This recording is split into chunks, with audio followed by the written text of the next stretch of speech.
Let the record reflect that all board members are present, with the exception of Mr. Scavera, and will stand for the Pledge of Allegiance.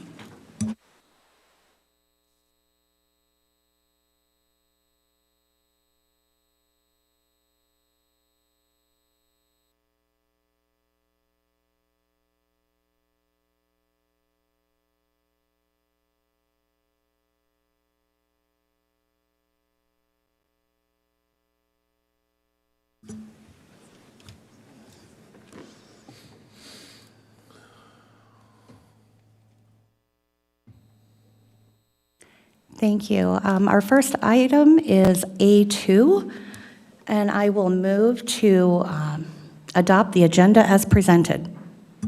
I second.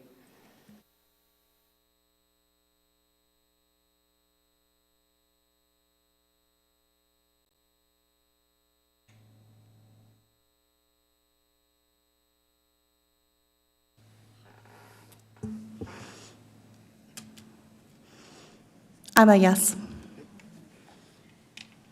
Is this the time to make a motion to pull an item? What Yes. would be? Okay. I wanted to pull the item F1 for the recommendation to approve middle school and high school courses. So there is a motion and a second on the floor. There is. I would need to either withdraw the motion, or if it fails, then there can be another further motion. I will, yeah, okay. I will withdraw my motion to allow the second one. Go ahead. Okay. I'd just like to make a motion to pull F7 from the consent agenda. And it's a recommendation to approve middle school and high school courses. Is there a second?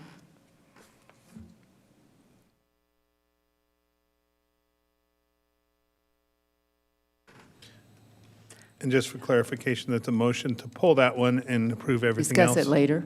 Discuss it Yep, okay. later. Action, discussion, and approve everything else, correct? Yes. Do we have a second? Second.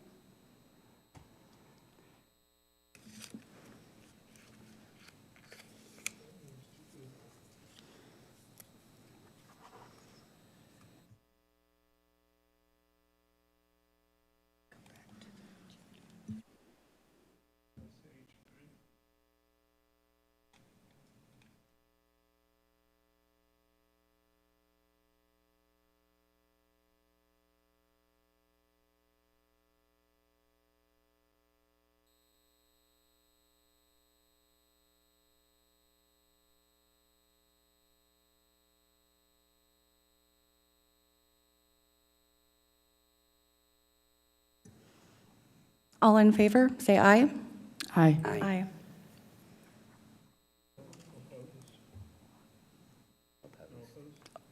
Any opposed? No. Motion carries.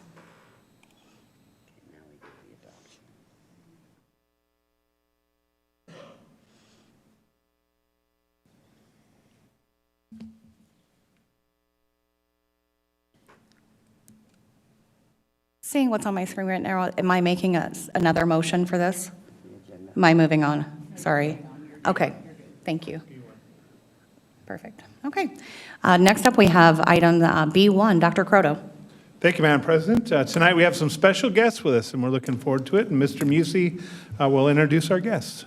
Thank you, Madam President, members of the board, Dr. Croto, and guests. We're very excited tonight to have the Willow Canyon Choir here with us. They've all dressed up in their Wildcat gear, and they're under the direction of Mr. Logan McDonald, and we get to be entertained with a performance. So take it away, Mr. McDonald. Oh my gosh, thank you so much for having us, you guys. Like you said, I'm Logan McDonald. I have the pleasure of being the choir director out at Willow Canyon High School. This is our top show choir, Evolution.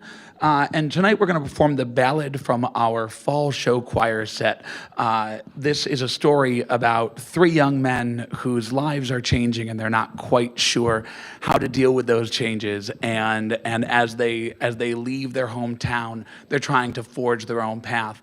And they're particularly struck by some poetry that they've been reading. And this song is about them kind of taking that in and trying to either connect with it or find a different path. So we are proud to present this song. It's called Great Expectations. And yeah, thank you so much for having us, and we hope you enjoy.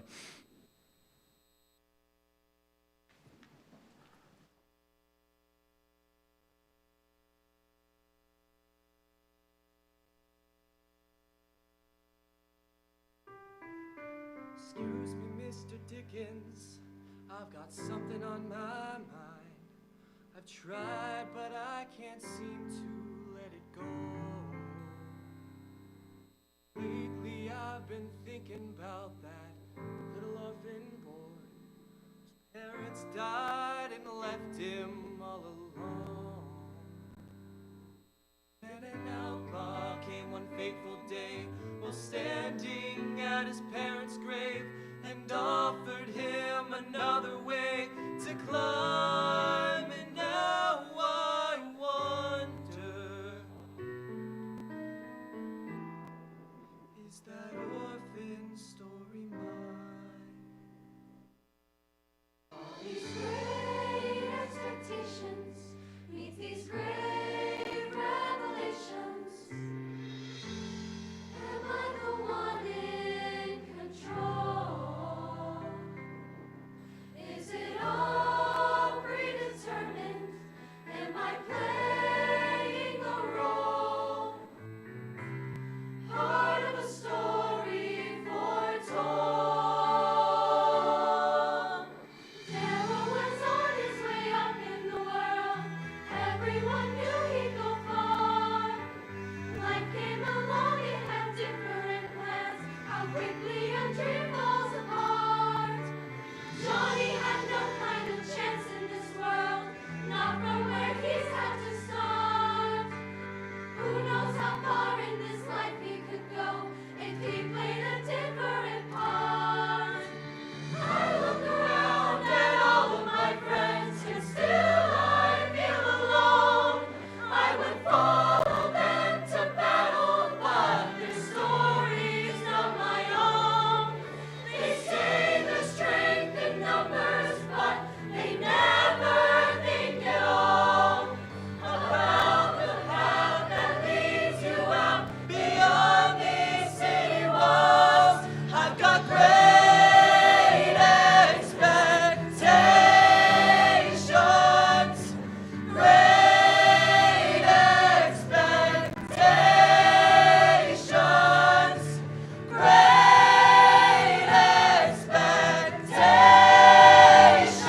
expectations, great expectations. Torn between what is and what could be. It's hard to write the story, and the story's writing me. This great expectation meets this great revelation. Maybe this cover's not yours. When your book's full of creases and you see that the creases telling a story, but you've read that one before. So you fight just to show them that you're not all the same. That under the cover, there's more.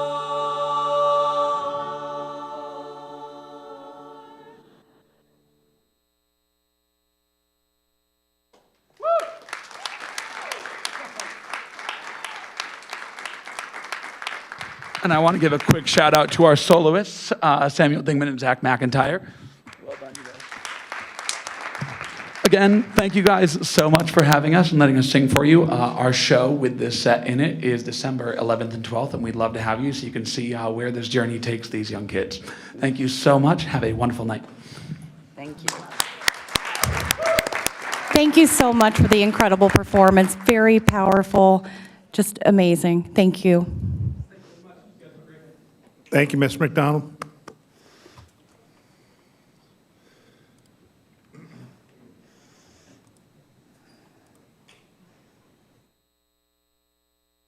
All right, you get the joy of trying to follow that with B2, Dr. Croto. Well, I think Ms. Spidell can sing quite well, so we're going to see.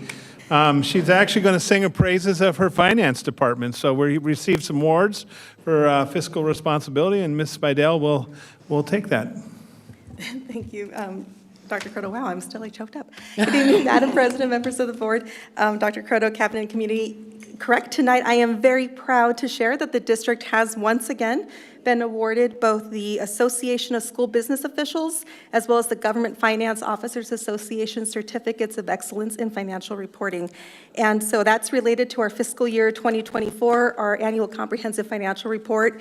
And every year we do submit our financial reports for review. It goes through an extensive review to this external panel, and they just ensure that the financials meet the high standards of their program for financial transparency, that it meets all the various requirements, and so it is the highest form of recognition in governmental accounting and financial reporting, so we are very proud to continue to receive that.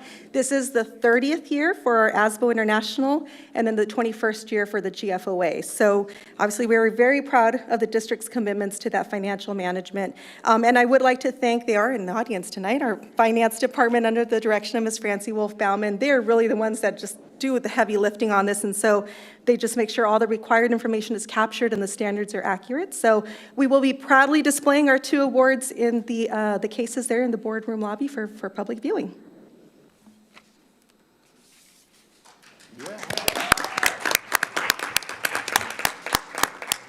Congratulations, Ms. Spidell, and the whole finance team.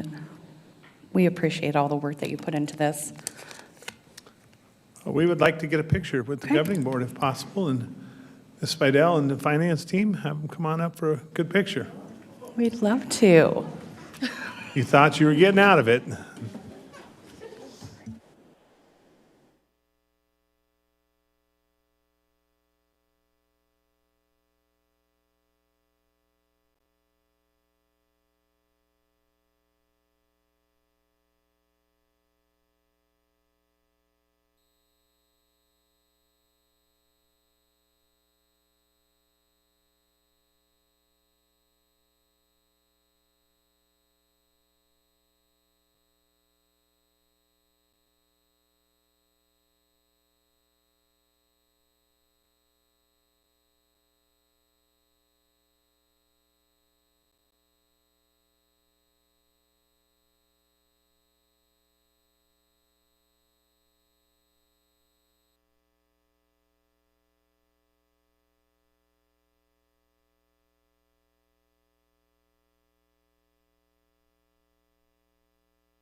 Okay, next up, we have item C1, and I'll hand it over to our board clerk for this evening, Ms. Destish.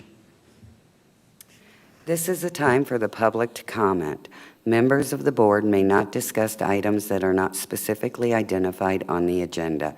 Pursuant to ARS 38 TAC 431.01H, action taken as a result of public comment will be limited to directing staff to study the matter, responding to any criticism, or scheduling the matter for further consideration and decision at a later date. In order to facilitate accomplishing the business of the district in a timely manner, a time limit of 3 minutes will be imposed for each individual or group addressing the board. When you approach the podium, please state your name for the record. And first up, we have Johnny Melton.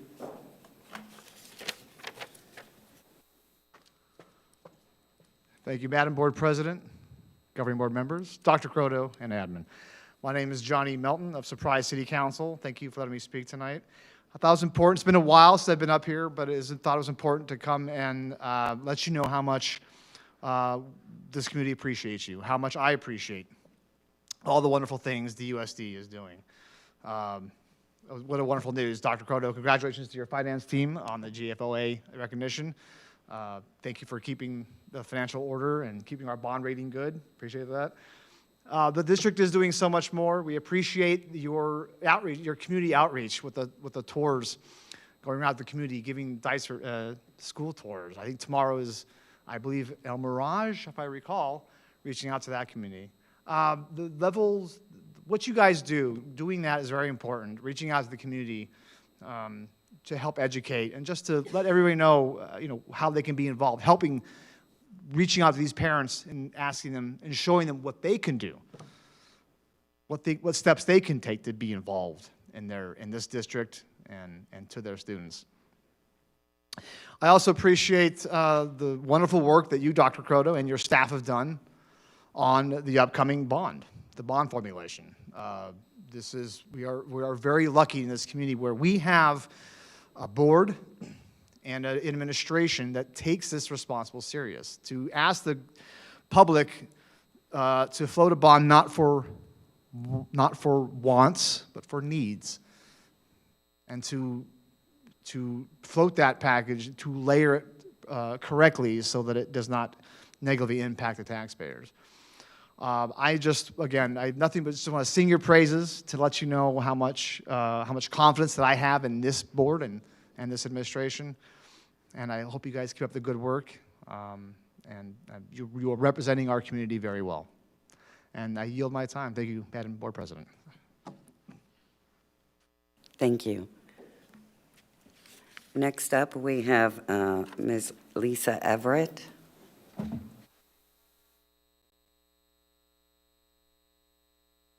Thank you for giving me the opportunity to speak tonight, Madam President, Dr. Croto, board, and staff. I really appreciate it. I am just here also to sing the praises of Dysart. Madam President and Superintendent Croto, you've been here the longest, and I just want to say it is so amazing how far Dysart has come, and I look forward to how far we're going to continue to climb. You guys put fiscal responsibility first, and you put the students first. I am so proud to be in a district where we spend our dollars in the classroom, looking out for our students, getting them the best education possible. I've sat here and listened to so many teachers and principals approach the mic talking about real classroom progress. And that's important. We need to see that progress, and you guys are showing us. And I greatly appreciate you taking the time and teachers taking the time to come up here, because they're not getting paid for it, to talk about how great things are going in the classroom. I also strongly support the bond, and I would hope all of our residents support the bond. Our children deserve the very best we can give them. That doesn't mean the shiniest buildings. It means the best effort in the classroom, the best training for our teachers, and the best results at the end of the day. So thank you for all the work all of you are doing. Thank you. And it was just the two speakers? Yes, ma'am. Okay, thank you. Next, we have student update. Dr. Croto? Thank you, Madam President. Tonight, we do have a student update, and Mr. Musey will introduce our guest. Thank you, Madam President, members of the board, Dr. Croto. Yes, tonight we have Ben Trong from Shadow Ridge High School. He's joining us again to give us an update on the Dysart Student Council and tell us what's going on out there in that world. Good evening, Madam President and Governing Board, Dr. Croto, and Cabinet.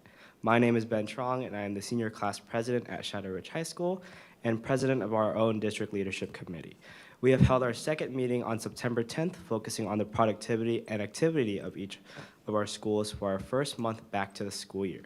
During the meeting, we discussed our biggest event coming up, homecoming, and started to plan our district-wide food event. Across the district, school spirit is thriving as each campus continues to celebrate the start of an amazing year. Shadow Flies Back Home Homecoming drew an incredible crowd of 1,300 students, one of the largest and most celebrated dances in recent memory, praised by both students and staff as one of the best dances our school has ever held. Valley Vista has been preparing for their upcoming homecoming dance on 10/24, while also being hard at work planning their Soak a Stook fundraiser and decorating and celebrating their football student sections. Willow Canyon is celebrating its homecoming and homecoming parade on September 20th, with many of its campus clubs showcasing their creativity through floats that highlighted the campus's diverse clubs. They are also preparing for a powder puff game that brings seniors and juniors together in a fun matchup against one another. Dysart also celebrated their first Spirit Week and homecoming with great success and tons of participation from the entire campus, as well as their first blood drive. At Sundown Mountain, student leaders are creating meaningful community connections by partnering with El Mirage Elementary to tutor students twice a week and launching boograms and a potential haunted house for October to keep the festive spirit alive. Finally, across all campuses, our district is joining forces for the Valley View Community Food Bank Drive from October 20th to October 31st. Every high school, middle school, and elementary school campus in Dysart will participate, showcasing the unity, generosity, and the heart of our community. Together, our schools together are showing that our campuses are going strong as we finish off the first quarter of the school year to show that we are able to show that we are leaders both on campus and within our community. Thank you. Good Wonderful job. update. Thank you so much. Okay, moving to item D2, superintendent update. Dr. Croto. Thank you, Madam President. Just two quick updates, and Councilman Melton already alluded to one. Tomorrow is our community tour, community connection tour for the El Mirage city. So we have a great number of people signed up, and we will be starting at Dysart High School, then to Dysart Middle School, and then to El Mirage Elementary. So we are very excited, starting 8 o'clock here in this room, and we're very excited to share our district with the community. And then next week, I just want to wish everybody a great fall break next week, a safe fall break, and hope everybody gets some great rest and has a little fun in the awesome weather. So that's all I have. Thank you. Next, we have governing board update.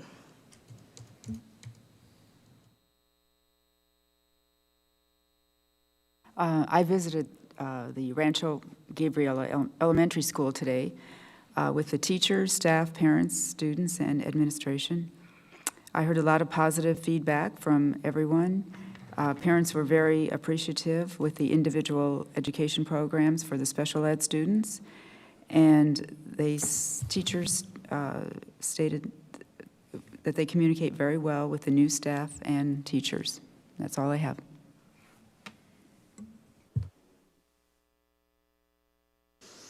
Okay, I attended the home football game at Valley Vista on September 26th. In addition to it being a great game, I'm still a band mom at heart, so I thoroughly enjoyed sitting near the marching band on their incoming freshman night. And it was really cool to see all of the future Valley Vista band students learning from their future peers in the stands, and just seeing the current Valley Vista students displaying true leadership skills as they instructed and cheered on the younger students in their craft. And I am also really looking forward to our community connection tour happening tomorrow in El Mirage.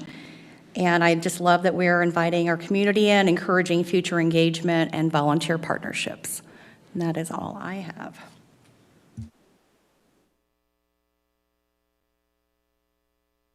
All right, moving forward to item E1. You need to refresh real quick. Oh, we're going to refresh. Move the item. Yep.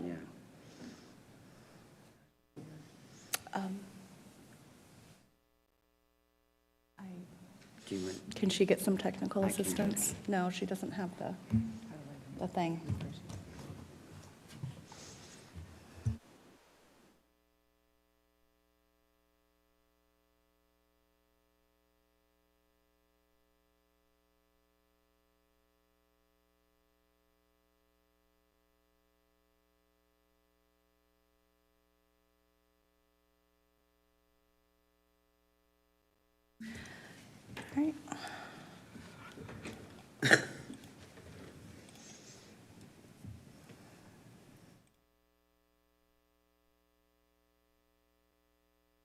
is that still there?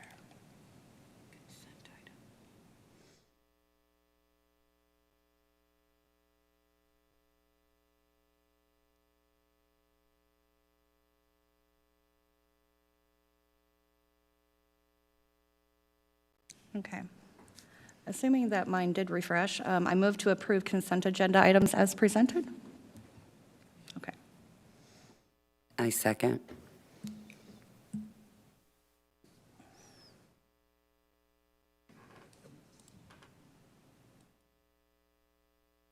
Okay, motion carries.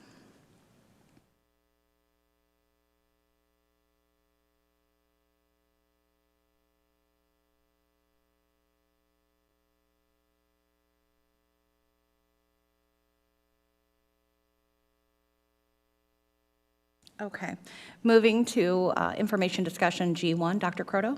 Thank you, Madam President. Tonight, we have Mrs. Jennifer McLennan, our district attorney, here to present information on mandatory reporting as it relates to the governing board members. So welcome and thank you.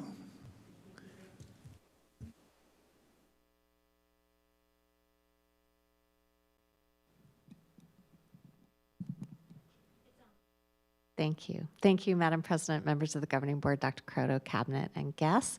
I have two topics to present with you tonight. I would welcome questions. You're free to interrupt me. This time is for you so that you can gain some professional development from your legal team. So without further ado, I'm going to get into the first topic, which is about mandatory reporting obligations. So my goal here is just to describe what the mandatory requirements are. The reason that you're having this presentation tonight is that as of September 26th, the legislature has mandated that governing board members are also mandatory reporters under the law. So your superintendent thought it would be important for you to have this training. I'm also going to roll out this training and this presentation probably through a webinar feature to your administrators as well, although they have been annually trained in the mandatory reporting laws on an annual basis prior. So what is the requirement? The requirement is that if you have a reasonable belief that a minor is or has been the victim of a physical injury, abuse, child abuse, or a reportable offense or neglect, you are required to report that matter. Reportable offense is a term of art under the law. It's defined in statute and essentially means any allegation or concern that one of the sex crimes has occurred with a minor. Reporting requirements kick in if you believe that a child's been subject to a non-accidental physical injury. If that injury has occurred, then that is a form of abuse. These are other examples listed on the board. So it can include both a physical injury, physical abuse, or neglect, failure to care for the child. Physical injury has a very low threshold, sometimes surprisingly low. It is basically any mark that is intentionally left on a minor. So it would include bruising, swelling, and of course more serious injuries as listed above. You have two obligations as a board member. You are required to report it to either local law enforcement, the Department of Child Safety, and/or tribal authorities. And then you also, if it is regarding an individual who works in schools, you're required to report it to the state board's investigative unit. Typically, that function is carried out by your Human Resources Department. And I have confirmed with the state board investigators that if the individual who receives the information provides it to HR and confirms that a report is made, that does meet the obligations. The statutory... I'm sorry. Yes, So ma'am. just to clarify, so if I go and I see something and I go to Dr. Croto or to our HR head and report that, that's all I need to do? Or do I need to follow up and verify that they've taken it the step further? It's a very good question. So if you receive information directly as a board member, you become the mandatory reporter. With respect to that report to local law enforcement, it remains your obligation. With respect to that report to the State Board of Education, you need to loop in Mr. Mattingly. But if you report what you've heard to Dr. Croto, the staff at Dysart Unified will assist the governing board members in making the mandatory report. For instance, if you were required to make it to the Department of Child Services, there is a whole process in place and information that you would need to have ahead of time before you would go ahead and make that. So you certainly are never going to be on your own, but it's a very important question that you raised because the obligation is personal to the reporter. Roger that. Thank you. Okay. I have a quick question on this. Just because it's something that we hear more frequently in other districts where things are not necessarily reported. As I just want to make sure that I fully understand. So if the district tells me about maybe an incident or a possible investigation, and they say that they have reported it to the state board, that's all that needs to happen. I don't need to like double check that as a mandatory reporter or something like that, right? That's a very good question as well, Ms. Dunsmore. If you know that your administrators have already reported the matter, you do not have to double up. You're not required to also report. So, but if you are receiving the information directly, then that's something where your duties would kick in. Okay. So let me give you an example.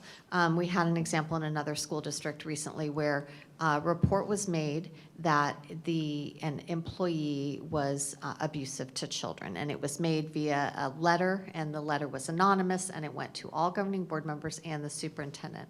Well, the district followed, even though it was anonymous, even though, it was sent to all 5 individuals plus the superintendent, the district followed up with its mandatory reporting obligations, and the superintendent was the one who carried that forward. So that would be an example of when, it could be done by the administration.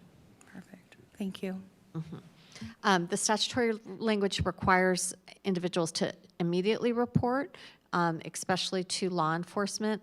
It is, again, insufficient for staff if they are the ones who are observing a child or who a child's revealed to a staff member that they've been injured or are subject to neglect.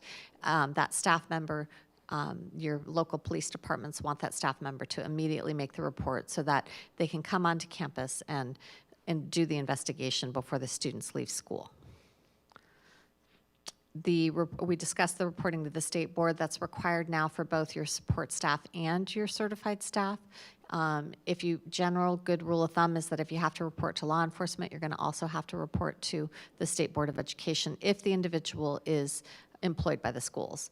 And the district is also required to make reports if they are accepting the resignation of someone in lieu of termination.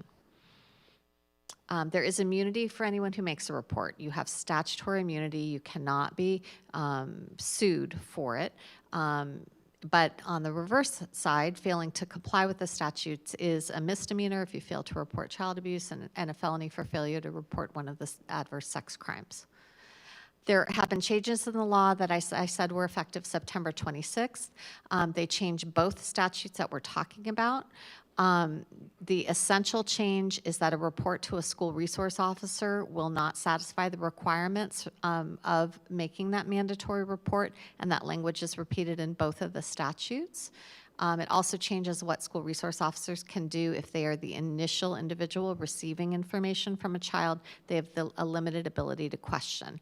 The changes in the law essentially want the school resource officers and the community to employ county protocol regarding a multilateral approach to the investigation of child abuse. So initially, SROs are to make minimal questions. If the matter gets reassigned to the SRO, that might change. So I have met with different jurisdictions. They've all indicated that because you can't report to the SRO, the right number to call is dispatch. We've already worked through some of these issues with your administration. The Maricopa County Attorney's Office was in support of the legislation that was passed, and they've also recommended that if it's possible and the SRO is on campus, to make the mandatory report with the SRO in the office, and then the local jurisdiction that you're calling dispatch, whether that be the city of Surprise, the city of El Mirage, whatever jurisdiction you're in, they can decide with the SRO the best point of contact for the school district. And I would also note that you should be taking down the number and the time that you call the non-emergency report line. because they are not going to have an automatic ticketing system. The multidisciplinary protocol that I talked about is in Maricopa County is a very robust document. It's 225 pages long. It talks about minimizing the number of times a child's interviewed, ensuring that the most appropriate personnel are doing a forensic interview if required for the student, both to minimize trauma to the child victim and to preserve your ability to prosecute the case. And so staff are instructed, and you would be as well as mandatory reporters, to only get the most basic information. What happened, who did it, where were you, when was it? And then you stop the inquiry and let the authorities take over. That doesn't preclude you from accepting if a child is discussing a matter with you. You don't have to stop the child from talking, but you do need to maintain the information separately. And if staff get a report in from a reliable source, they are not supposed to re-interview the child to confirm the information that was given to a third party. Once you pass the information off to law enforcement, the law enforcement may take the student to the advocacy centers for a forensic interview. They may ask you for records. They may indicate that they're going to inform the family, not the school district. So your staff will be trained on all of these methods if they have not been already. These are your policies that apply. They're in Chapter 4. And they've been revised to address your new role as mandatory reporters. And then there are links within the presentation to both the county protocol that I discussed, as well as mandatory reporter training that is mandated by law for the Department of Child Safety to create. Any other questions that I haven't answered?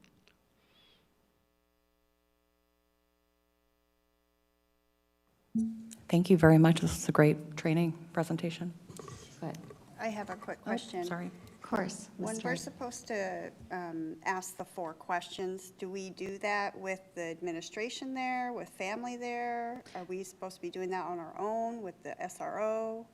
That's a good question. So the 4 questions that you would be permitted to ask would be if you personally observed that a student was subject to what you think is a non-accidental injury, or you personally, or the student comes forward to you as a trusted community member and discloses whatever. If the self-disclosure occurs or you observe this issue, then you would only ask those 4 questions. It's going to be much more applicable in the school setting, and school staff know this. I bet all these people in this room have been trained on just asking the bare minimums so that you can then turn over to authority what you know, but you don't mess up the investigation by delving too much. Ms. Havaradi, if I can have the second presentation up. So while you get 2 for the price of 1 here, we thought we'd do some open meeting law training just since I was out here anyway to do this. And so we're going to go quickly through a presentation on the open meeting law. So we'll start with the why. Why do we have the open meeting law? Well, the first and most important reason is so that I can hear performances like the Willow Canyon. So having a public meeting and allowing me to remember why I help serve school districts is thank you very much for including that in your public meetings. But the real reason why you have open meetings is so that the members of the public can observe and take part in the governmental process that you all are doing. To allow the public to react to choices you're making and to give public comment. The public includes the community that you serve: parents, students, employees, taxpayers, vendors, contractors, residents, non-residents. And as you know, the public is available to watch your meetings on YouTube, so they may not always be present in your boardrooms, but they certainly have access to what you're doing. It's a part of what you call the sunshine laws. So there are other laws in our government that require public access to governmental functions. They include the Arizona's Public Records Act. You have a number of requirements about public hearings. There's transparency laws in your campaign financing. So those are all part and parcel of the same idea. When in favor, the Attorney General's office will lean towards requiring openness and transparency. This is required if you're having a meeting. A meeting is a quorum of the board. You're a 5-member board, so 3 of you make a quorum. And it's at any time when 3 of you would be discussing, proposing, or taking legal action. That can be at special meetings. It can be at board retreats. It can be at work study sessions. It doesn't really matter what you call it. But if 3 of you are in the room together to do official business, that's a board meeting. It would also include one-way communication. A one-way proposal of legal action is considered to be a violation of the open meeting law, even if no one responds to it, which is why we're very careful with our email communications in the district. If you're having an electronic exchange, that could also be a meeting. Accidental meetings, probably the worst one I was we had a baby lawyer a long time ago. We had a very disruptive board meeting. It lasted past midnight, and I walked out. 3 board members followed me, and then we stood under a spotlight, and they said, "What are we going to do about the superintendent?" And I said, "You're talking to the school lawyer. 3 of you are right here. Like, didn't you just hear me, right?" So that was an accidental meeting. They didn't mean to follow me out to the parking lot. Well, maybe they did, but that was, not allowed. Right? That's another reason why you have soft postings. You want to make sure that your community knows that 3 of you might be together at a graduation, a function, that amazing Willow Canyon show that's coming up in December, but you're not going to talk about board business. So that's what the open meeting law requires. As we talked, it can be violated even if the 3 of you aren't, or 3 or more of you are not together in a room. So if you have serial conversation, board member A talks to board member B, who talks to board member C, then that's, a little bit of telephone tag there, or daisy chain, or whatever you want to call it. It's not allowed. Similarly, if you're funneling all your thoughts through Dr. Croto and Dr. Croto's funneling them back to you, what other board members think, I know Dr. Croto would never do that, but if he did, that would also be like a hub and spoke example when that's not permitted either.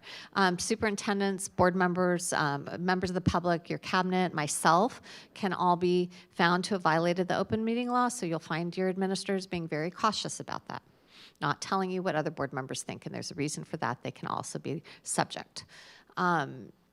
Another precaution that's always in place is using blind copy now, or not allowing the board members to reply to all on emails.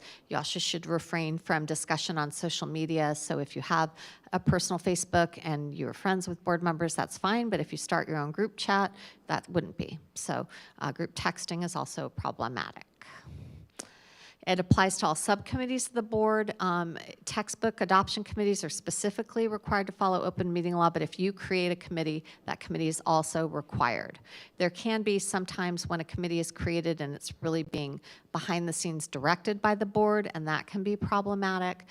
So for instance, if you're serving on the committee or on the dais, you tell the superintendent to create a committee, that could create an indicia that that's really a board committee and not a superintendent committee, because the superintendent is permitted to have task force committees that report to him to allow the functioning and the administration of your very large district.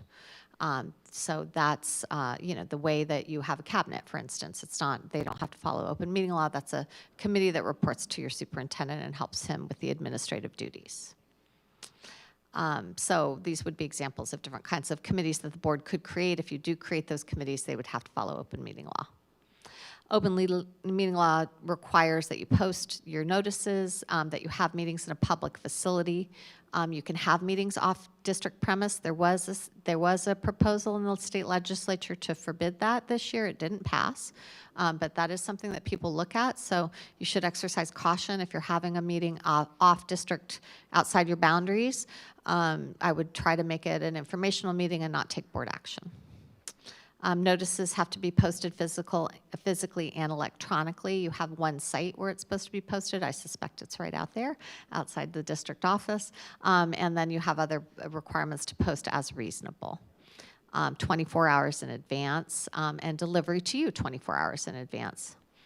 The agenda has to discuss what's going to be decided at the meeting. You're only allowed to discuss topics that are on the agenda or directly related to the agenda item. So you have to be careful about drifting into other subjects.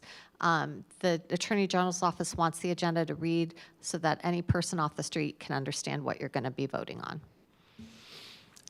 You're required to take written minutes. These are the requirements of it. You're including the vote. Sometimes you have to take a roll call vote, such as with certain kind of budget matters and certain kind of passings, so you have to do that. There isn't any requirement that you approve minutes, but most governing boards do. They do have to be available if you create them within 3 working days. The public has the right to attend and listen to your board meetings. They have the right to record them by video or audio as long as it's not obtrusive, and they have the right to address the members of the public if you include a call to the public on your agenda. Can you define obtrusive? Sure. So if you have someone who's sitting there holding their phone up, videotaping you, that would be fine. But if they are walking around in front of the podium with a body cam on, that would not be fine, Okay. in my opinion. So Thank you. that would be what I would say. And you can, if you have a call to the public, you can create time, place, and manner restrictions with respect to that. But you can't police the conduct of what someone's saying. So, and you're prohibited from having a discussion with the speakers one-on-one. You can ask that items, just as your board clerk just read in the call to the public prior. Thank you for doing that. You can ask that items be placed on a future agenda item. You can ask the superintendent to address the speaker's concerns, and you can respond to direct criticism. Did you have a question? So we're discussing right now when the public's speaking to us, correct? Correct. Okay, thank you. Correct. Call to the public. You can do these three things at the end of call to the public. So the Attorney General's office has specifically opined that you cannot respond to criticism during someone's speaking time or even during the course of the speakers. If you have multiple speakers, you're supposed to wait till the very end. And then you've done this. So you can't be viewpoint discriminatory as a government body. So you cannot tell someone they can't speak because you don't care for what they're saying. And we've discussed all of these other items. Current event summaries. So you all have a current event summary section on your, or board update is what you all call it. That's appropriate and allowed under the open meeting law. It's carved out for superintendents and board members. Other types of reports, like if you wanted your cabinet level officer to make reports, they would actually have to be listed on the agenda and specifically addressed. It should be limited to making comments about the types of things that you have enjoyed over the time period prior to the last board meeting, what events you've attended, what professional development you've brought out, perhaps a staff recognition, but it should not be a matter for bringing up items that are not otherwise on the agenda, matters of substance that concern board business. Executive sessions, you can have an executive session, which means a meeting out of the public eye for a listed purpose in the open meeting law. These are in 38-431.03. I think there's up to 11 of them now. Very limited purposes. You can't take legal action. You can't make motions in executive session, but you can instruct third parties to negotiate real estate or instruct your employee organizations or instruct your attorney. So you can provide direction by consensus. If you have an employee that you're going to discuss, they get 24 hours notice prior. They don't specifically have the right to attend, but typically the board will extend that courtesy. And superintendent evaluations often occur in executive sessions, so that's an example.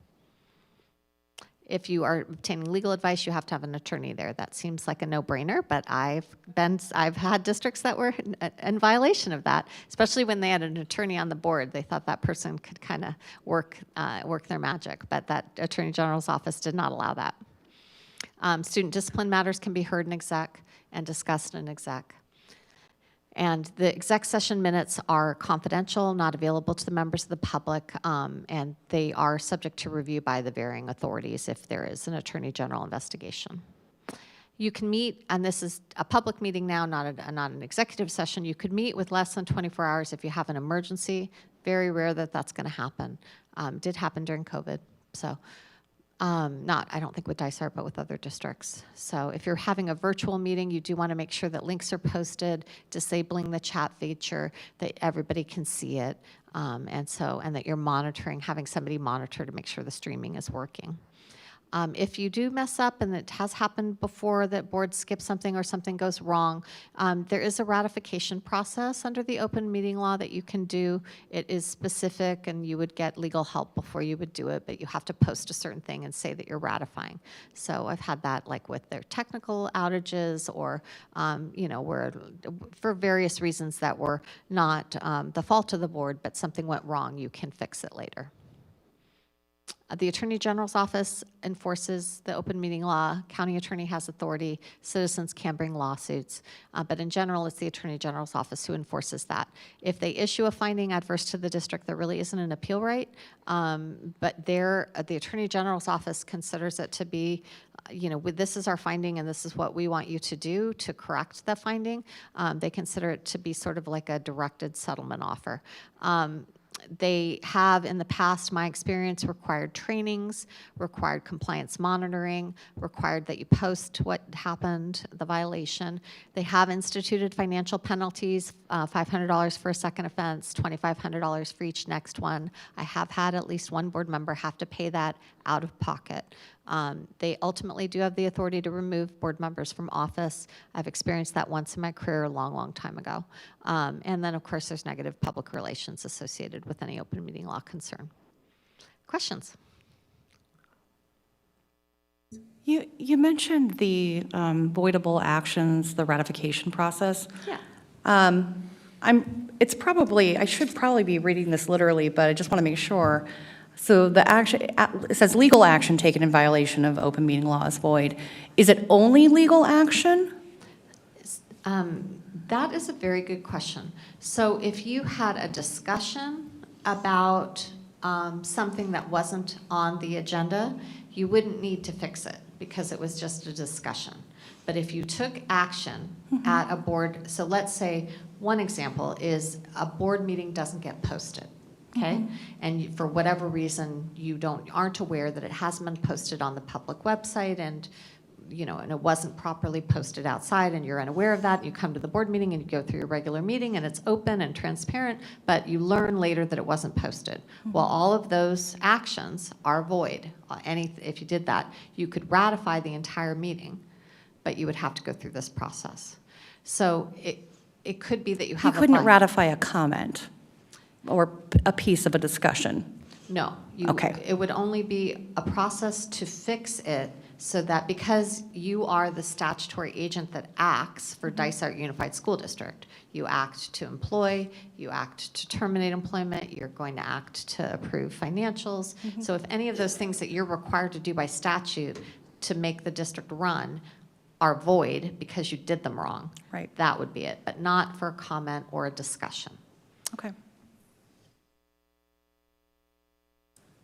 So if I'm hearing this correctly, if we did a meeting and for some reason it did not post up and so forth, anything that we voted on at that meeting would be void. Is that correct? It could And be. we would have to bring it back and have, okay, thank you. Could be. And so what I mean by not posting, I mean the notice of the agenda were not posted so that so the individuals didn't have 24 hours notice. Not that your YouTube channel goes down. Okay, That's good. what I mean. So if you hold this meeting and it doesn't get recorded, that doesn't violate your meeting. As long as you 24 hours in advance, the members of the public knew that they could come and talk if they wanted or watch. Okay, thank you. That's much clearer. And just to be clear, if there was an open meeting law violation and it was recognized by myself or another board member, we can then stop that conversation by just saying point of order and calling that infraction out, correct? Madam President, that's a good point. In my opinion, it's incumbent upon all board members to police themselves and to police the board in terms of if a conversation is straying. So if a conversation, and if you are in an executive session and you believe a conversation is straying, your superintendent may say we need to get back on track. But any of the board members can also say point of order, I don't believe that's agendized for this evening, and then you would move on. And I do think that it's important to make sure that you're both watching yourself to make sure that an item's on the agenda, but also watching your fellow board members to not allow topics to stray too much off topic, because it is the board as a whole that has this obligation. Thank you very much.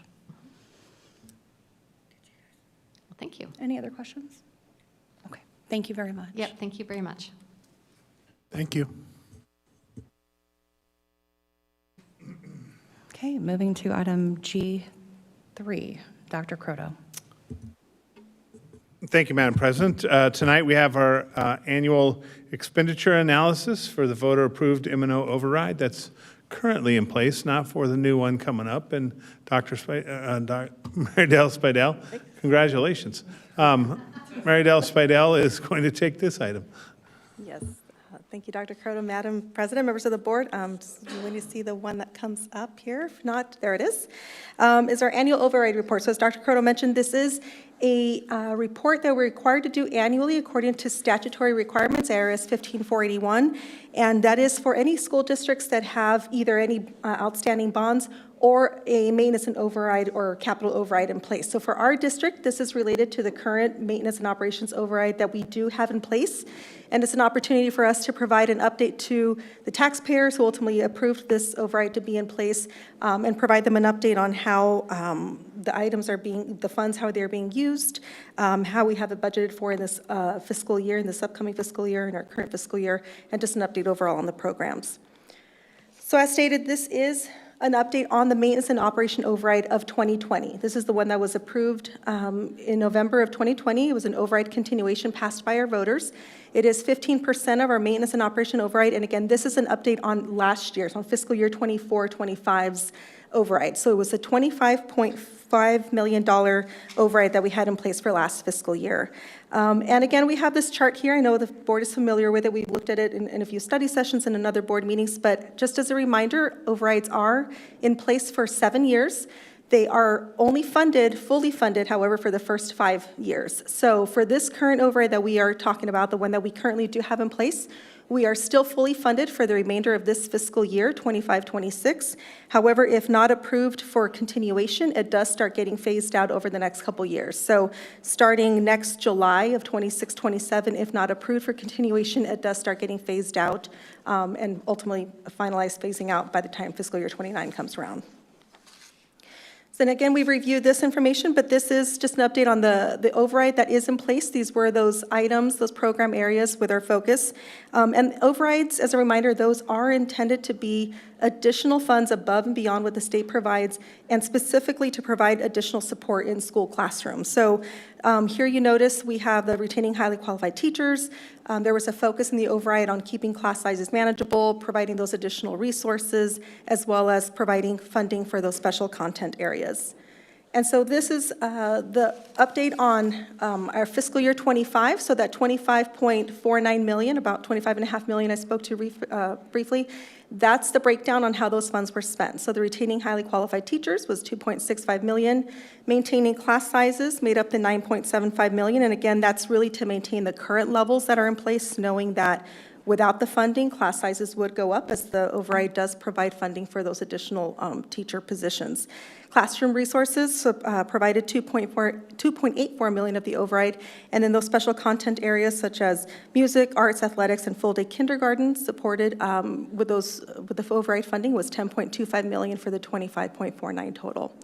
And in our current fiscal year 25-26 that we are currently in, I know we've seen that amount, the 26.88 million. So this is a breakdown of how those funds are currently budgeted for in the current budget that we are in this year. And again, just to reiterate, this is the last year of the full funding for this override of that 26.88 million. So again, it was a very brief overview, but I know we've discussed it in great lengths in other previous meetings, but I'd be happy to answer any questions that the board may have. I have one. So the fiscal year 26 budget, right, that we've got is 26.88 million.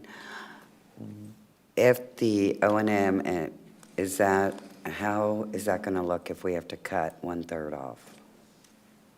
So the $26.88 million for next fiscal year, so we call it roughly $27 million. And again, fiscal year 27 may vary based on assessed valuations, et cetera, but an overall estimate is $27 million.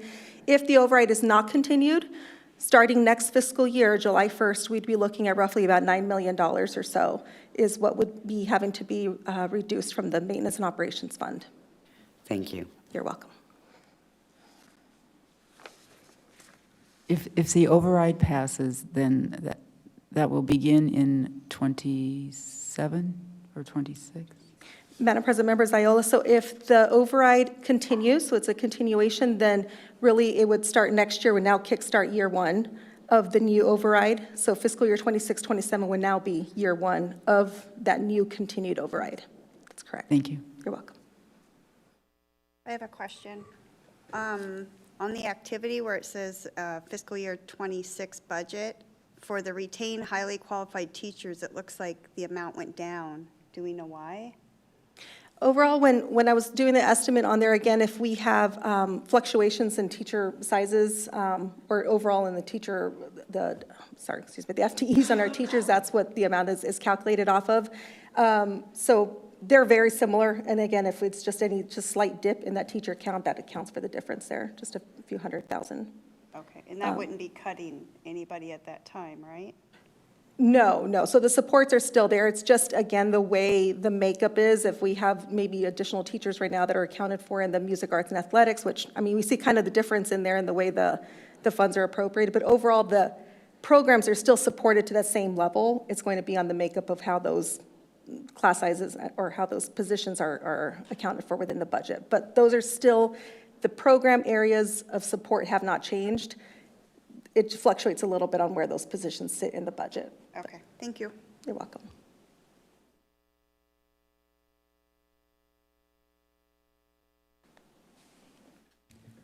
Okay. Thank you very much.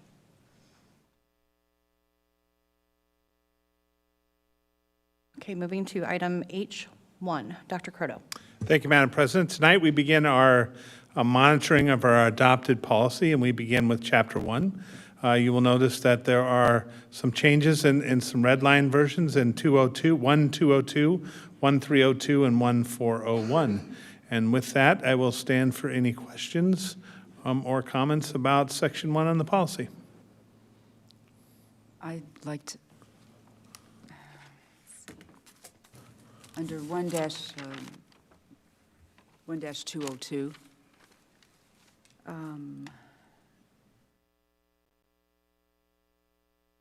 under the sexual harassment paragraph, it says, all district employees and representatives are prohibited from harassing employees and other covered persons based on that individual's sex or gender. I'm just wondering what the definition of gender is, and why can't it just be sex? Why, or the individual's sex? Why does, or gender in there? Thank you. And we just happen to have our attorney here, so what a great question for her to answer. Thank you, Madam President, members of the Governing Board. So when the policy chapter was written in 2022, 2023 timeframe, you all were a first adopter of the model policies, as you know. The law was different and changing and in a state of flux with respect to what the definition of sex was under Title VII, under Title IX. If the prevailing winds at that time would have included items that were in under the parentheses, so that would include sexual orientation, gender identification, that sort of thing. Some school districts are choosing to just refer to the word sex because there is court litigation about what the definition of that word is, so that would take the decision-making about defining that term out of your policy making and into the courts. So that's an option for the board. The definition, when you look it up, the difference between sex and gender, sex is your biological, the sex that you're born into, male or female. Gender is how you relate to that sexual identification. So gender has more of the societal implications, whereas sex is the biological. I thought Title IX was changed with the recent administration, or so that is accurate. So there has been movement. There were new regulations adopted, and then the current federal administration rescinded those new regulations. The new regulations that were adopted had a very expansive definition of sex. That definition has been rescinded, and there's court litigation about it, which was my reference earlier to it sort of being a gray area in some senses. so we could not take the word gender out of there, or You could it? could, if you chose to do that, you could take the word gender out of there and just leave the word sex and allow that to be under the definition of the courts, both in the parentheticals and in the text of that policy. I'm going to ask a really naive question, because I know in speaking about sexual orientation or gender identity, that's pretty clear to me. But in my head, and in my definition, in my mental dictionary, sex and gender are the same thing. But I get the sexual orientation and gender identity, but again, to me, sex and gender are interchangeable. Not that the sex is interchangeable, but those terms are interchangeable. I just feel like that's the same thing, like that's their biological. And again, I think that's don't know. a matter of nuance. Okay. If you look it up in the dictionary, sex is biological and gender is the society, how a person approaches their biological sex. So that's the information I have. When the policies were written, they were written to be compliant with what was available in 2023 and to be all-encompassing, because Okay. the objective of that policy is to prohibit discrimination on the basis of a protected category. And a protected category for sure includes an individual's sex. So the policy 1202 is the policy that addresses the prohibition against discrimination on the basis of someone's sex in the workplace, whether that be sexual harassment, which is covered by Title IX, 1203, or prohibiting discrimination on the basis of somebody being employed or promoted on the basis of their sex. That's what that policy is designed to implement, those Title VII protections in your workplace. So the legal requirement for any business or school district in this case would be all of the categories you mentioned, including sex, but gender would not be a legal requirement? That is up for debate in the courts. So we could remove it right now, and then if and when the courts make a decision, if we have to put it back in, we would just do that then, right? That is an option that's available to you. Yes, okay, thank you. You couldn't remove the word sex, like that would be, you would not be recognizing a protected category. Oh, But no. if you want to maintain the word sex and allow the definitional nuances to be decided by the courts and/or existing case law. So for instance, the Bostock decision, U.S. Supreme Court recognizes that sexual orientation is protected in the Title VII jurisdiction. So that's an example.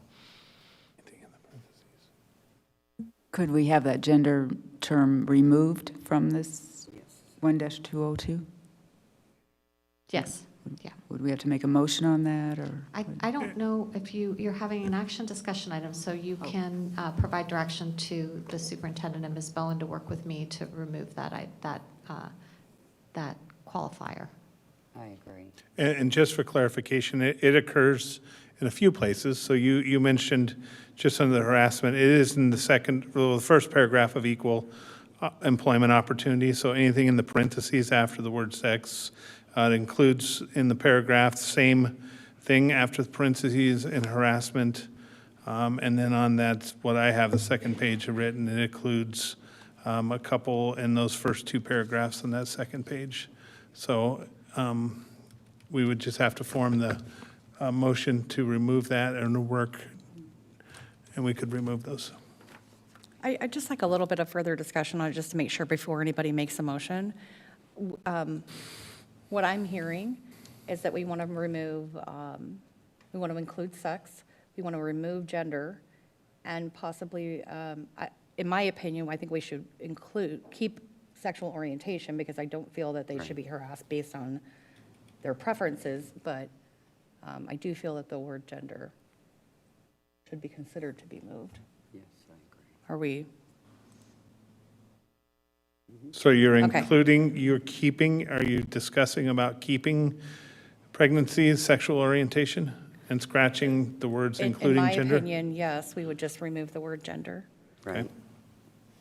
And I would second that motion. Oh, well, I haven't motioned yet, sorry. When you say sexual orientation, what, LGBTQ. okay. I think that should be a protected class, Yes, it is. as it should be. It is currently.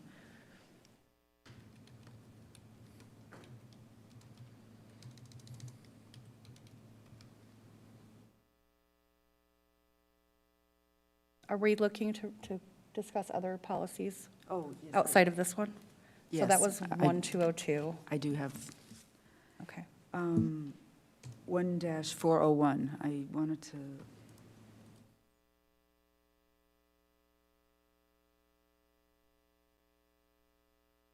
I guess I just wondered if, when parents are informed that they can opt their children out of a sex ed class, because I read in here that they do have to get written permission for their child to be included in a sex ed class. So when does that happen? I'm not too sure. Are you asking like when in the calendar year does that Yes. happen? Yeah. I think it would be like just prior to that option that's offered to students or families. I believe that's towards the end of the school year. If I remember right. Madam President, it is toward the end of the school year after testing their sixth grade year.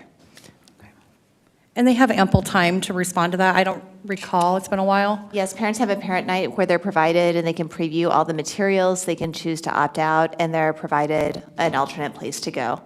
You mean they're given the opportunity to opt in, right? I'm sorry, they're given an Okay. opportunity to opt in. They have to sign the paper saying that they're going. Okay.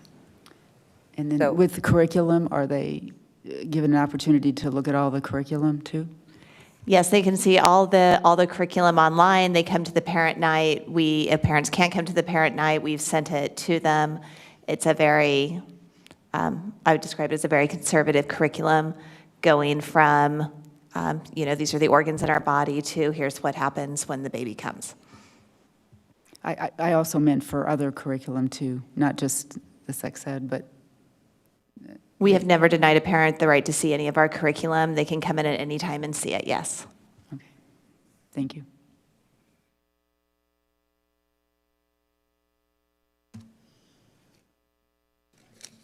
Any others?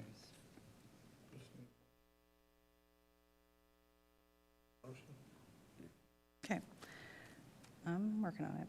All right, so I move to approve the revisions to policies as presented. Did you want me to restate the? I got to include the approval of policy 1202 with the removal of the term gender.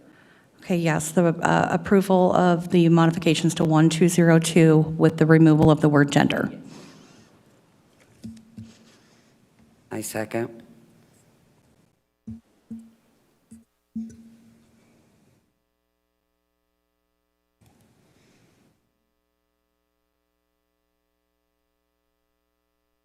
Motion carries. Thank you, Ms. McLennan. Thank you.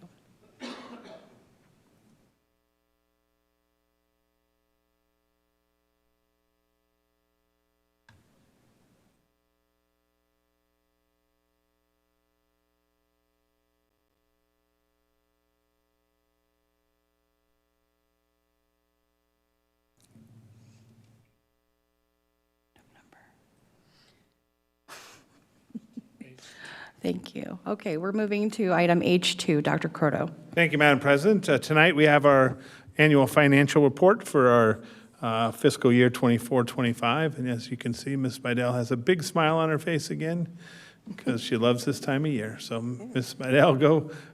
This is your item. Go for it. Okay, thank you, Dr. Croto. Madam President, members of the board, cabinet community, we are going to be presenting this district's financial activity for the 24-25 fiscal year. And again, this is what happens when they attend. Before I get started, I do want to recognize they are in attendance, our accounting team and members of our budget team. They really do so much work in just the last few weeks on gathering all this information, compiling, closing the general ledger, getting audits ready. There's a lot that happens in school districts in this time that often go unnoticed. So I definitely want to praise the team because it is a lot of work in making sure that things are managed correctly. So we will go through the reports. So what is the AFR? The annual financial report, it represents the financial activity for all school districts for the 24-25 year. So it's required to be provided to the board and approved by the board by October 15th, and then we provide it to Arizona Department of Education, and then the fund begins. Because at that point, various state agencies start reviewing it for financial accountability. They review it to ensure we've stayed within budgetary limits. They ensure we've met the various financial compliance requirements. Our auditors review it in detail to be sure that it is accurate according to our general ledger and that it meets the various audit requirements that we are required to meet as a school district. The Auditor General also uses it for the annual school district spending report, where they review districts' efficiencies and financial management. So this is just the beginning of a lot of reviews, so we want to make sure we give it the due attention and respect that it needs. So our maintenance and operations, the fund overall, it's our largest, as you know, it's our largest fund in the district. It accounts for all the large non-capital operations as a district. So it's our salaries and benefits, our supplies, purchase services, utilities, and other general operations. So the total budget for the year was $215.6 million with the total expenditures of $195.1. And you see the breakdown there. We had 68% approximately in the regular education area. 25.5% were spent in special education, approximately 6.2% in transportation, and 0.5% that we receive in funding specifically for the K-3 reading program. And so the total budget balance was about $20.5 million. And if the board recalls, we did allocate a portion of that is earmarked for retention stipends that are going to be paid later this fall to our employees who did return their contracts and our notice of employment. So that'll be happening here in another month or so. And then we also, we have the board-approved adopted fund balance policy that is in place. And so this does honor that and focuses on maintaining that healthy reserve to support any unexpected operating needs in the future. Our two largest capital funds are our unrestricted capital fund, that is the one that is funded through the state, and also our emergency building renewal grant program. So our capital fund was $21.9 million budget. That actually had an increase at the very end of last year, because if you recall at our May revision of the budget, we had $2.2 million that came in from the state in one-time funds. So the board did make that decision to shift that over into capital, because we never know what unexpected capital needs, and we saw some that occurred at the beginning of the school year. And so we wanted to ensure that we set the district in a good position if anything unexpected occurs. We had about $9.4 million in expenditures, so that left us a $12.5 million. And really of that budget balance, about $1.5 million or so was already earmarked for projects that hadn't been completed by June 30th or products that hadn't been received by June 30th. Specifically, we did have some buses on order that didn't arrive until after the fiscal year, so we rolled over those funds, and so those have already been paid for out of this year's money from that rollover.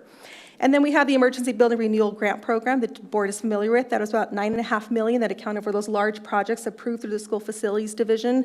Specifically, $3.4 million was carried over into this year to pick up the cost for the Marley Park Central plant replacement that was still being finalized at June 30th, and also the Kingswood roofing replacement projects approved through the state. So that entire carry forward is already earmarked and has been being paid and or will be paid here in the near future.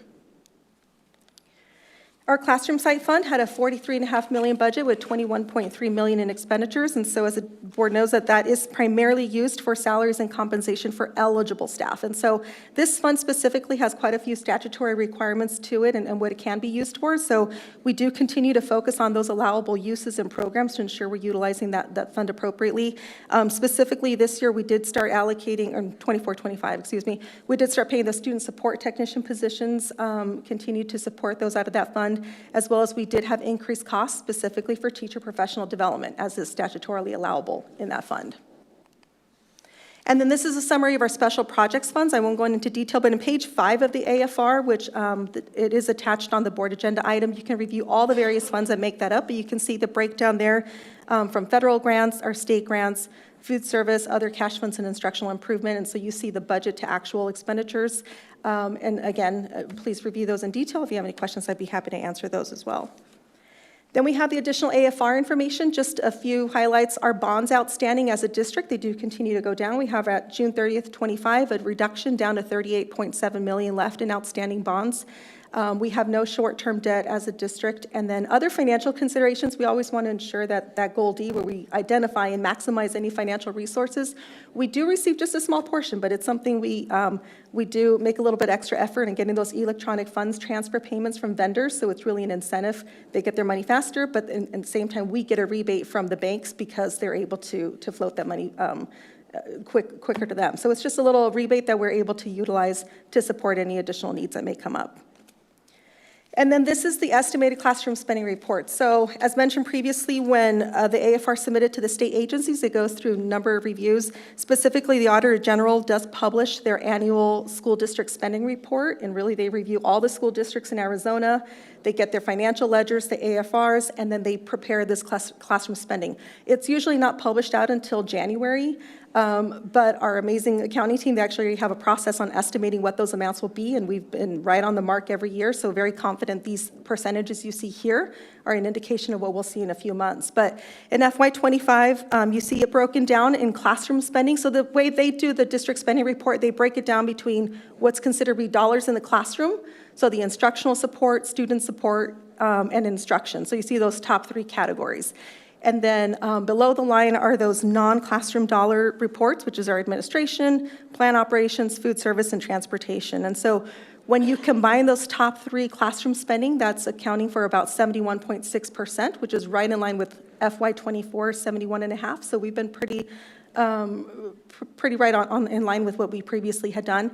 And our non-classroom spending of 28.4% is right in line with 28.5% from fiscal year 24. And something to note is when we do receive the district spending report at the state level, our classroom spending is above the state average. And so you see that they're 68.6% for FY24.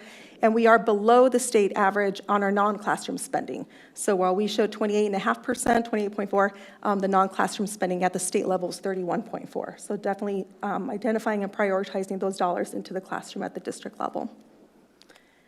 And as always, we have our AFR, again, just to ensure that we have that financial transparency to our community. So that does link directly to the Arizona Department of Education. Once we get this approved by the board, we will be linking that. It will take them directly there. And as always, they can review all the various multiple years of financial reports, budgets, and also our annual comprehensive financial reports as well. With that, I'd be happy to answer any questions. When you talk about the budget compared to the expenditures, so it's actually, you're actually spending less than what the budget called for, is that correct? Madam President, Members Ayala, yes. So in all the various areas, we do intend to spend less than our budgeted amount. And in fact, the governing board did adopt a fund balance policy or a fund policy to ensure we stay within those budgetary restrictions and make sure that we don't put the district in a situation where we could be at risk of overspending our budget. So that is not the case. Thank you. You're welcome. I have one question. So I'm looking at the budget, I'm seeing our expenditures, and you brought up several instances where things fell after June 30th. So that was obligations, right? That we'd already obligated those funds, and that's why they're still carrying over. Is that a correct statement? Madam President, that's just correct. So we had previously already encumbered items within purchase orders, and then what we do is then essentially just flip them over into the next fiscal year. We do have those commitments to the vendors, and we knew those items were arriving. We just cannot pay for anything in the previous fiscal year if it has not arrived by June 30th. Correct. Thank you. Just You're welcome. wanted to clarify.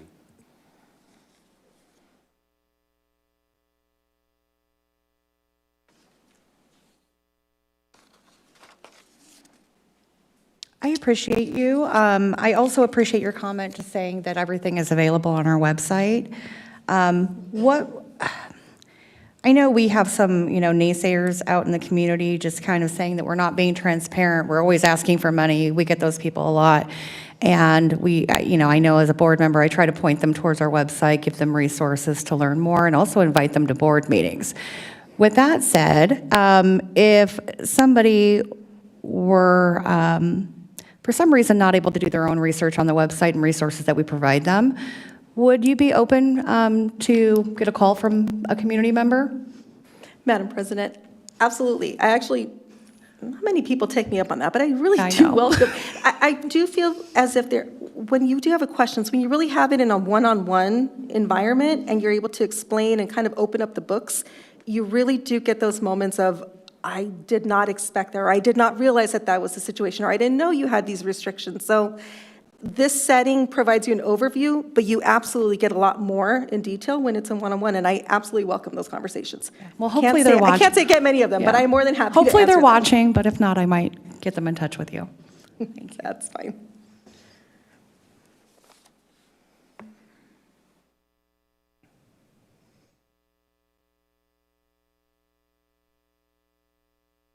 Okay, moving to item H3. Dr. Croto. Motion to approve. Oh, sorry. We're going to vote. I know. Go ahead, yeah.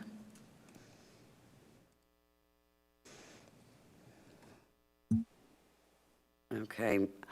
Motion to approve the annual financial report and related financial reports for the fiscal year 2024 through 2025. Seconded by Ms. Drake.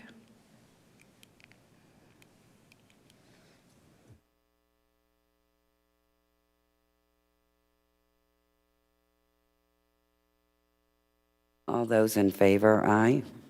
Aye. All those who Aye. oppose? I just figured I'd throw it out there in case they change their mind.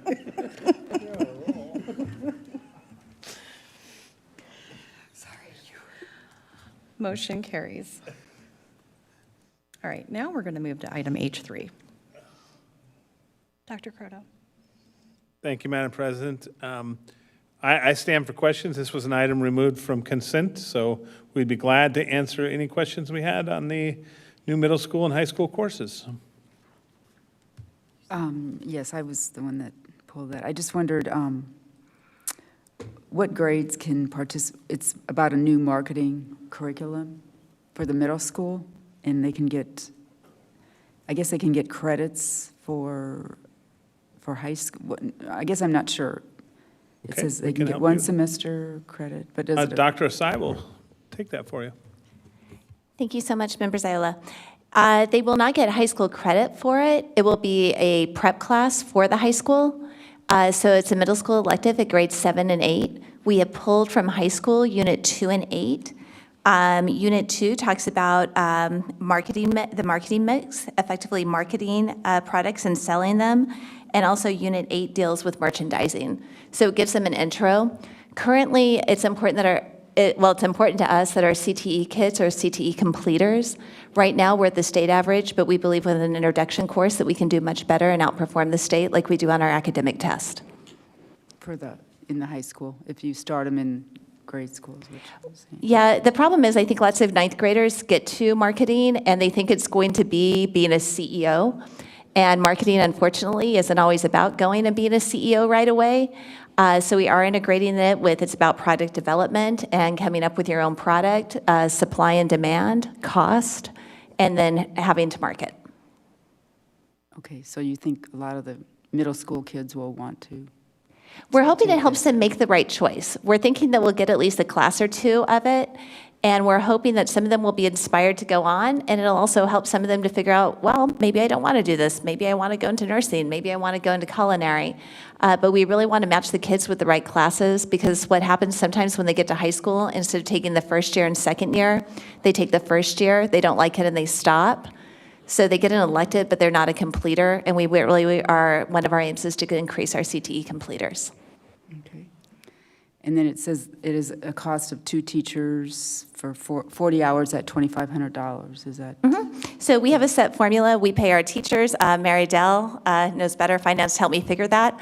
But we do ask our teachers to really, we have overarching concepts, but we like to map them out a little bit in a little bit more detail, find appropriate resources. So if we're going to show a video, here's the exact video you can do. And that takes teachers' time, and we compensate our teachers for doing that when they do it outside the school day. So the class, okay, now that, what do you mean outside the school day? As teachers have classes with kids, I mean, they can't really they can't put work into developing a new class when they're teaching their current kids. So they might do it a couple hours after school, they might do it on a Saturday, they might do it during their summer hours. Okay, all right, thank you. So when we say cost for the teachers, these are existing teachers that would be taking this on. These are teachers who would do the class. They might have at a part, they would probably work with Drea, who is, we have Tom out here. Drea is like the instructional coach for CTE under her supervision, because we want to make sure it meets what the state is asking for to preview, but just at a very scaffolded level that 7th and 8th graders can understand. And we wouldn't be eliminating an elective, would we? No, it just gives them more choice. We're about student voice and choice. We want them to have electives that really interest them in junior high. We know sometimes our interest in school and junior high wanes, and so we're looking at electives that will engage them. Okay, perfect, thank you. So if I'm hearing you right, this is kind of like for 7th and 8th graders, an introduction into marketing to see if they're really interested in continuing that when they go into high school through the CTE programs, correct? That is a perfect summary, yes. Thank you. And then the coding course, that's just for Shadow Ridge High School, it looks like. The coding course currently is just offered at Shadow Ridge, yes. And the problem is students right now in our course guide, we have a coding 1-2, a coding 3-4, and then we have an internship. However, not every kid can go out and get an internship, and someone can continue to do more advanced coding. So this gives them an option if they can't get an internship and they want to continue to code, yes. Thank you.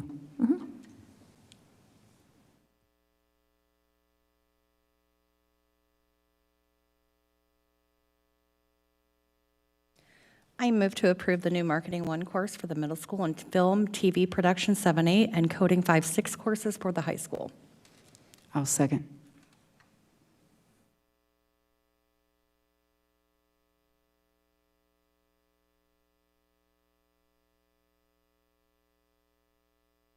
Get it.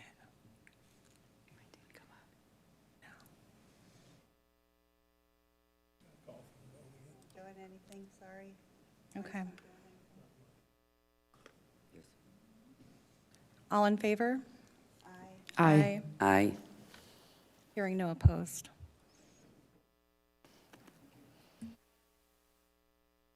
Motion carries, all right. At this time, I'll ask if there are any requests for future agenda items.